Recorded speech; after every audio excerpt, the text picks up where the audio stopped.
Well, good afternoon, everybody. Thank you for joining this week's Stay Connected webinar. We are very excited that this week we have Jessie Coffey joining us for the second time. She did a session for us not too long ago, and she has some resources to share that are very relevant to after school in this uncertain time of COVID-19, coronavirus, all of the various resources you might be needing that in the past probably haven't needed before. So Jessie, thank you for joining us. I did want to share quickly, these Stay Connected webinars are weekly webinars intended originally to connect us in between the Get Connected in-person conferences. I want to remind you that this year our conference will be virtual, and it's September 30 through October 2nd. Jan put a couple links in the chat box for you. The RFP to present is now available. If you or any of your colleagues or community partners might be interested in doing a session, we have a range of times for these recorded sessions, 15 minutes to an hour. So depending on the content, we would love to have you put in a proposal and have you lead a session for us, or let us know if you have an idea for a good session and we can look, see if we can find some presenters on that topic. Jan also put a link to the new conference website, and maybe if we have time at the end, we can pull that up for you for a second, but it has some of the information that will be needed, and that website will be updated regularly. So we're very excited about all of the possibilities that virtual conference will allow us.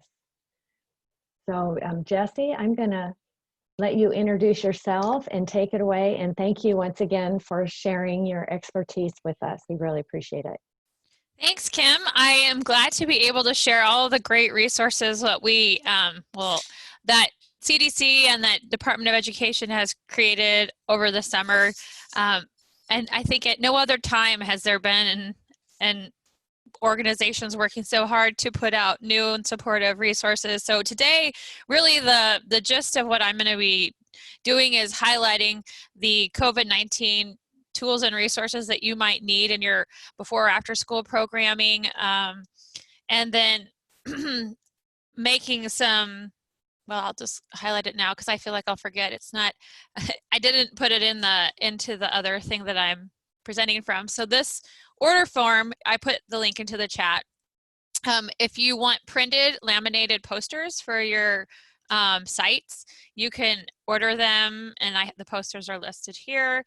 You can do that while I'm talking, and also you can let me know if, for whatever reason, if you're having any problems with the form. I just completed it this morning. So I'm going to highlight a few organizations this morning as I'm talking. So the first one is the Alliance for a Healthier Generation. If you haven't been on their website before, just looking for out of school time resources there, it's a great place to go to. So they actually have on their website right now, they have a lot of COVID-19 resources up here on the top part of the page. And Kim, can you see the Healthier Generations page that I'm on? Just making sure.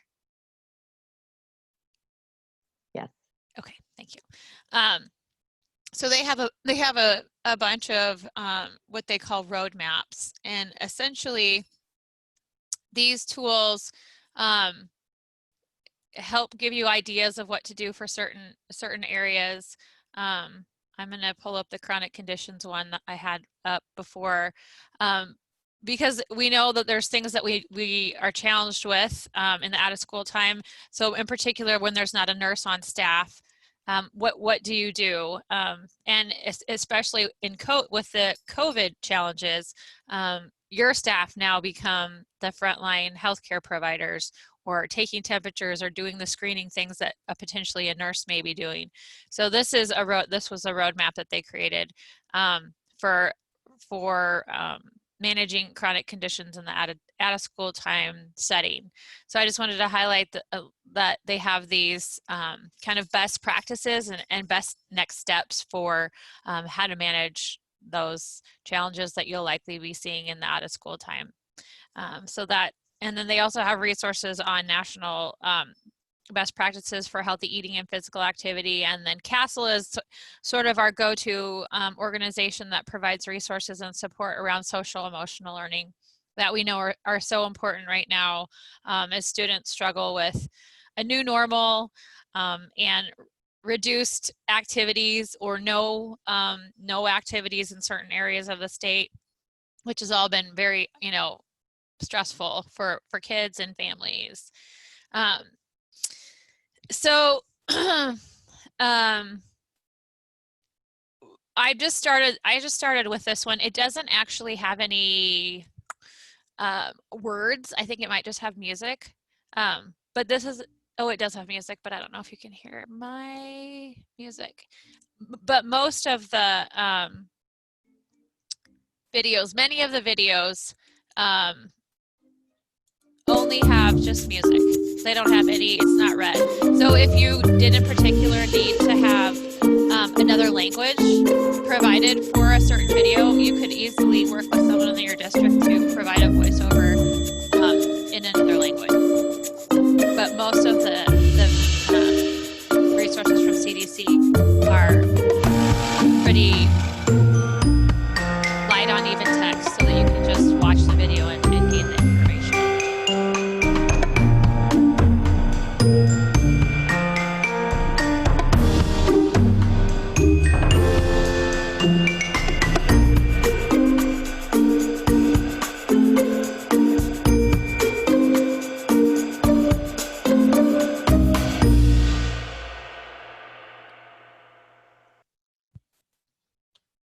Oh, and I want to make sure that doesn't keep playing. Okay.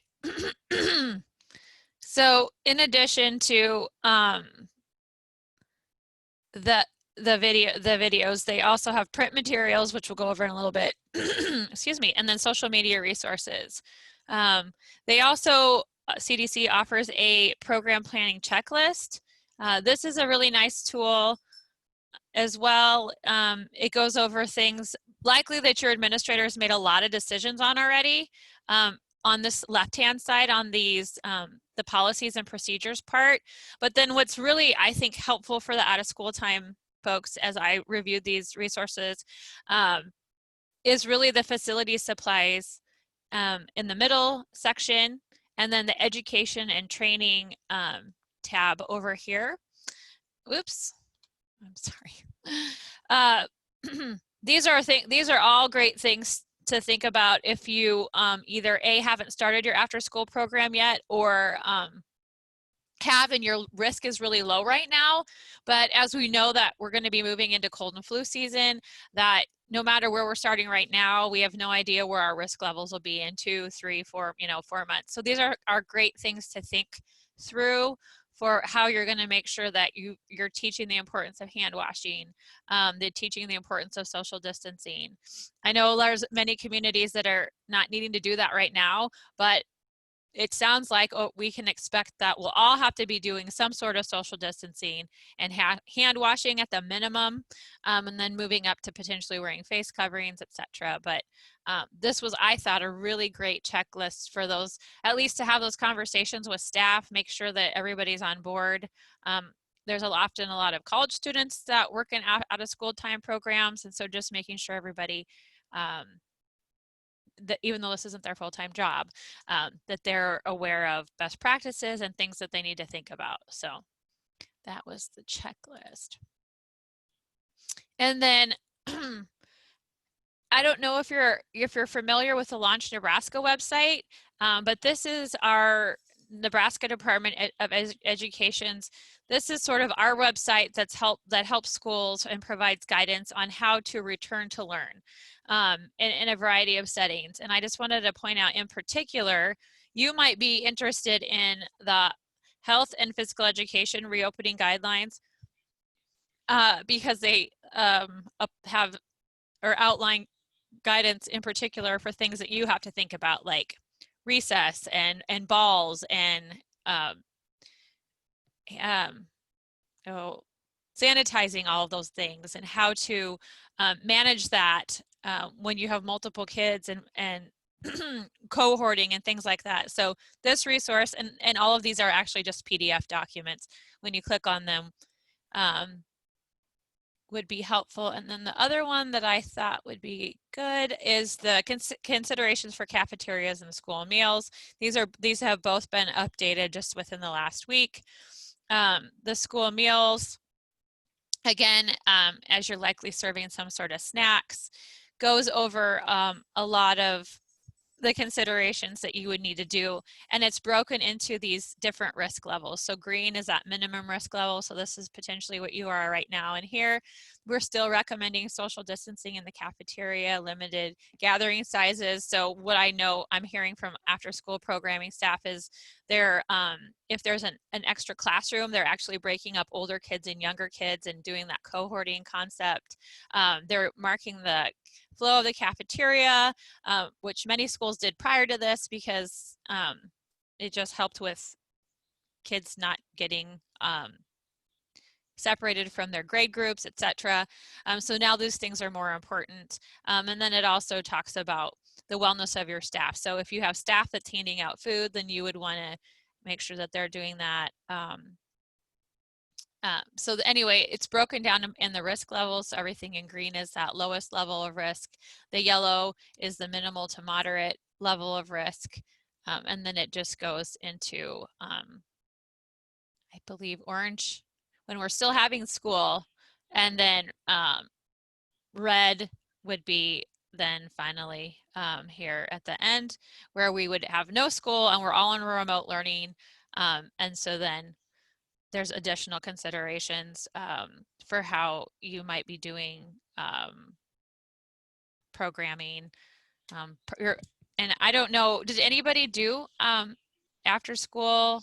Was there any after school feeding with when schools closed down? Kim, were you aware of that?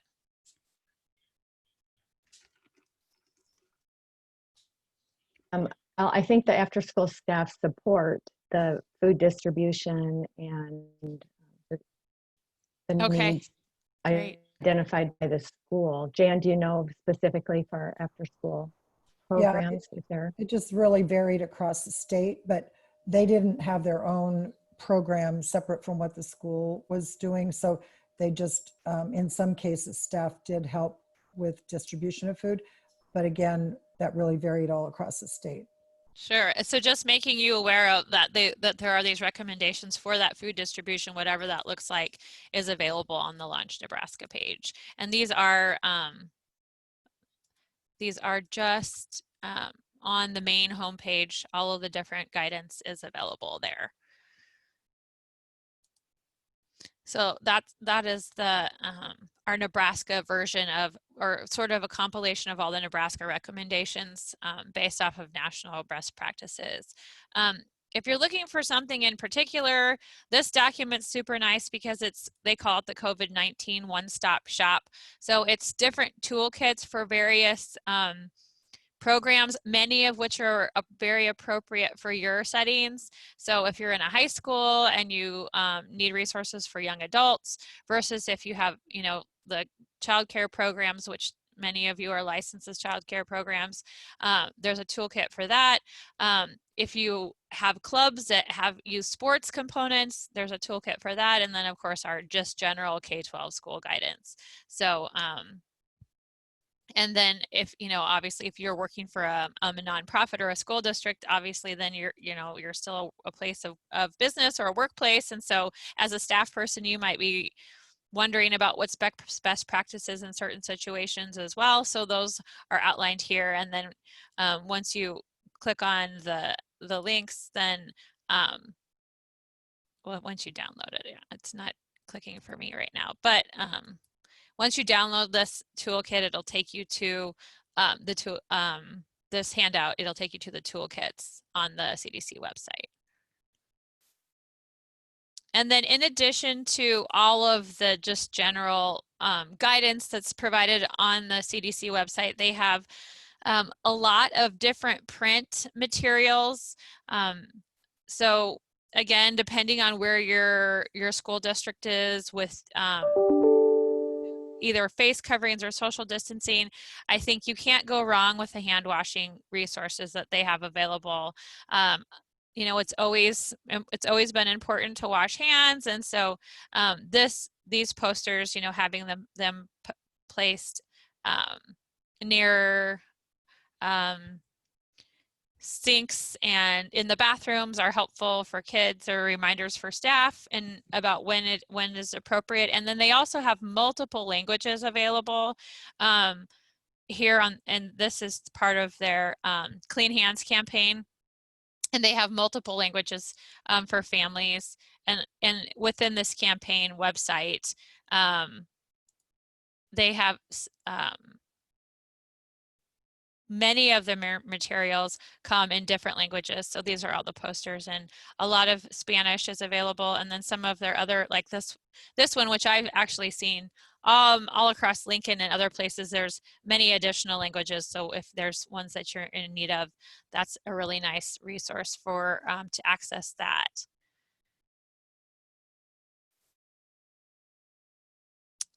There's specific information for family resources. So if you sort of want to get students trained for what you expect at school, you can share that with families. I know that's a big part of many of your, of your programs is having that family connection. And just, I think sometimes when students are really worried about getting sick, having something that they can do, actively do, or have their parents talk to them about this is how we can stay healthy, is a really important part of our students feeling good about going to school and the after school programming. There's additional resources on, there's a COVID symptom checklist, maybe for staff, that would be something that you include or highlight for them. Minimizing risk, so things to, make sure you're minimizing those high risk activities and maximizing by cleaning and proper hygiene. Again, if you're doing some kind of sports activities or within your clubs, there's a nice checklist here. And then there's environmental cleaning resources. This document I think is kind of long. Yeah, it is. But again, I think it's again provides a lot of good resources for you. Including cleaning on the bus and any other kind of unique situations that maybe you're facing. And then one of our resources that we actually created this 2 years ago for a summer program because they had big programs and long lines of kids at one sink. And so I was able to modify another resource from Oregon Extension. And so this is called high-speed hand washing, where the kids, and again with COVID, it works perfect. You turn the sink on, you turn the water on, a child comes and gets their hands wet, then they get soap, then they go to the back of the line and then they do the scrubbing while they're in line. And then the sink stays on while all the kids are getting their hands wet. So there's not all that, the contact of the different kids turning things on and off. And so this was, I wish I could take credit for this idea. I just modified it from another resource that I found. But I thought it would be, I know I've heard a lot of parents complaining in particular about the use of hand sanitizing. Having worked in a school district for 13 years in after school setting, sometimes we had large numbers of kids and it was really a numbers issue. And so it wasn't that we didn't want them to wash hands before they cooked. Sometimes it just really wasn't feasible. And so we even sometimes would send half of the kids to wash their hands while we did instruction, and then we were able to, but that's when we had multiple like group facilitators and they were able to do instruction again. That's not always possible. And so this high-speed hand washing resource was really nice. I already showed you this. This was the Clean Hands campaign, multiple languages, but I just put the link in there so you would be able to access that easily. And then in addition to the print materials, CDC has also done the videos like I showed you, and they are hard to find. So there's a direct link in here to all the COVID-19 videos. And they have quite a few of videos. So stopping the spread of germs, and then, this is in particular, I think, appropriate for the after school setting. And then there's a video in Spanish, and then another one in English. And then there's the symptoms of coronavirus, which again, for staff, that might be a good one. If your district is deciding to wear a mask, then they have these really nice, and again, they're very short. So it's pretty easy for even younger kids to watch these and pay attention. But key times to wear a mask, how to wear a mask, and then they have really 12 pages of videos. So the newest ones are at the front, but these are all things that they've created just this summer and literally posted within the last couple of weeks. I I really like this one. I think families too are sometimes wondering about how to keep their house clean. They're sending kids to school. The kids are getting exposed. Maybe grandma's living with you and she's at high risk. So what can they do? This video is really nice and provides steps about how you can clean and disinfect your home. If somebody has COVID, but also these strategies really are appropriate for if you want to lower the risk of having COVID in your home. And then this last video is very short, so I'm going to play it. And again, there's no sound. It's just so it's intended. I know there's a lot of comments on the YouTube page about that there's no sound, but it's a good social media piece, I think, to have something like that. They say the average person spends about 10 to 15 seconds on social media looking at content. So this is right at that 10 seconds. So if your school needs additional social media messages, there's lots of resources for that. And I have the links in here, but in particular, face coverings. I thought this one might be in particular of interest to rural schools because it's consideration for staff who travel. Many staff are shared between multiple buildings. I mean, even when I was in Lincoln, I was between multiple buildings.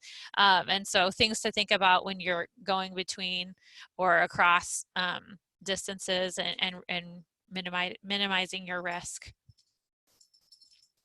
And then I just want to point out, in case there's anybody else that joined, we do have this COVID-19 poster order form. So this would be printed materials that we'll have laminated. You can order any of the posters that are on here.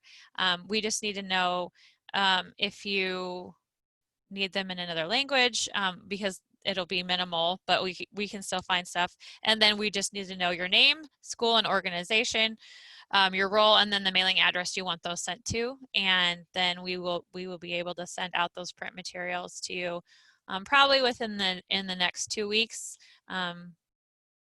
or so. We'll be able to get those all printed and then sent out.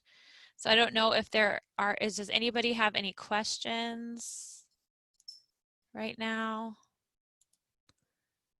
Jessie, I have a question on the posters. So are they only available for the next couple of weeks, or is this something that could be ordered, a month or 6 months Oh yeah, from now? they can, this is continuously available. We're gonna order about 100 of each of those posters and have them printed and laminated. And so they won't be ready until 2 weeks from now, but then we'll continue to make them available to schools for free and after school programs for free until they're no longer needed. So. Okay, thanks. And then I know Sarah has another question, so I'll just answer that if nobody had any other COVID-related resource questions. But Sarah wanted to, the Healthy Snack Partnership with Amazon. So are you looking in particular for the link on that page for the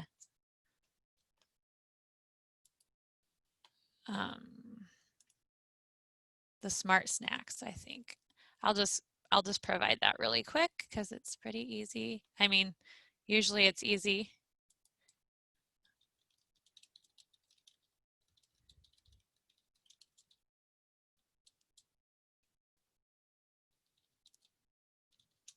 I know sometimes it's not.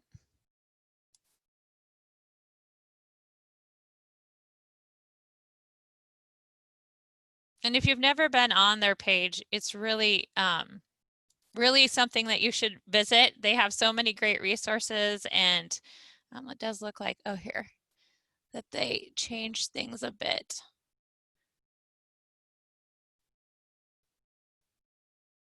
Oh, yeah, it's different now. All right, well, I will have to, Sarah, if you want to put your email in the chat, I will look for that.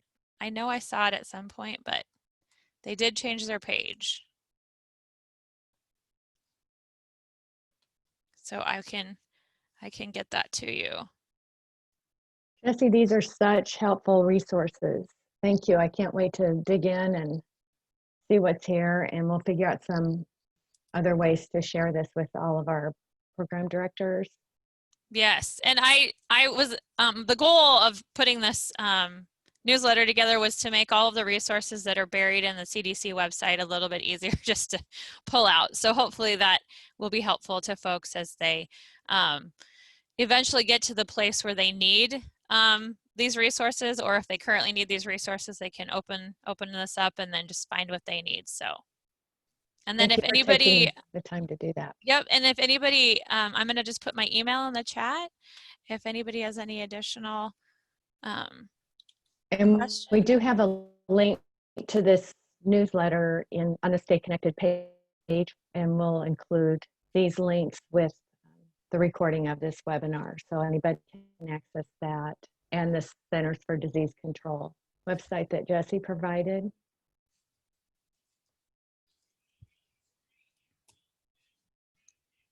And I'm so proud of We are myself. going to really be depending on you this school year. Yeah, I finished early, so woohoo. Woohoo, 1 minute early.